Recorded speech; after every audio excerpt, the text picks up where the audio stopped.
I thought it would be useful right now to very briefly get just a few more minutes practice with INAHOR so that we can have some rasters to work with in common amongst ourselves as we go through this Module 4. So please start your partition and also enter the password 123456 if you're not already working in here. Unlock that, and then you should have, well, we've seen this before, the Ubuntu desktop with INAHOR-AD installed. Click on INAHOR-AD, and we've already gone through pre-processing. Please don't click here, I will just show you very briefly. If you click on pre-processing, you'll get the menu that comes up to load in the ALOS2 images. You select the folder, you convert to Sigma Naught. You can split images if you have a lot. You won't need to do that in this case, and then you exit that. So then that's been done.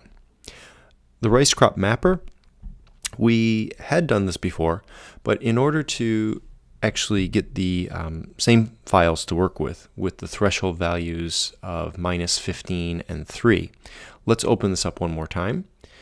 You'll also remember that depending on your display size, when you open the rice crop mapper, sometimes this window will appear over the control dialog. So you might have to drag that to the side. So right here, control dialog, let's go through this one more time. The area selection, step 1, open the images, Pulsar 2, descending, WBD. The directory, it should go automatically to the Sigma Naught directory, and this is located in rice, INAHOR, data, area, Pulsar 2. Click open, and then the dates for this area, the target period will be September 1st through October 31st. Click on View Images, does a little processing, and then you get this dialog that comes up. Say OK. And again, we've been here before.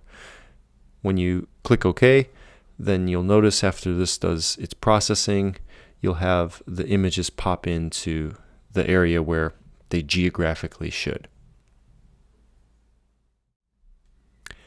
All right, that was about 1 minute on my machine. And this is where I had left you off the last time. We had the simple mode, thresholds at these values. Let's just accept these threshold values and do detection run.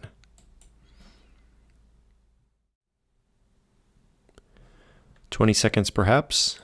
Let me go over here and zoom in on the area of interest. You will have just seen these in the other video. Zoom in, and this is what we have.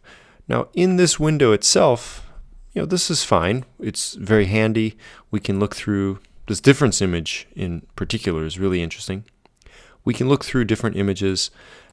One thing we should do right now, however, is to take this detected area image, and export it as a TIFF file. So go to step 4, and I will call this one T1 underscore -15. Oh, look at that. See, it came up with an equal. That's because I have to change this back again.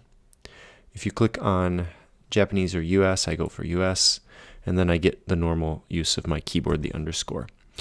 -15, and then let's do underscore T2 underscore 3.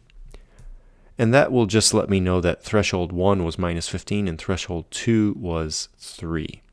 You could just call this temp or anything else you like. I'm going to call it this for right now. The TIFF extension will automatically be added on. Click Save.